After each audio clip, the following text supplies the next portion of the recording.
আপনার সঙ্গী ও আপনার মাঝে অশান্তির কারণ ও তার পরিণাম। এটা একটা কালেকটিভ রিডিং,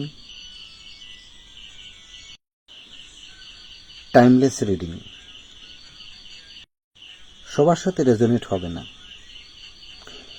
রিডিংয়ে দেখা যাচ্ছে ডেভিল কার্ড উঠে এসেছে, মানে ব্ল্যাক ম্যাজিকের কারণে স্বামী স্ত্রীর মধ্যে অশান্তি হচ্ছে।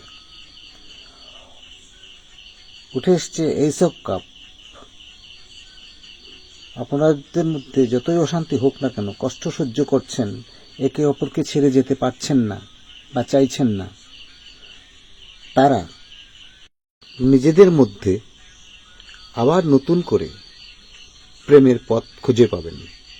যারা ডিভোর্স বা সেপারেশনে চিন্তা করছেন, তারা নতুন সঙ্গী খুঁজে পাবেন।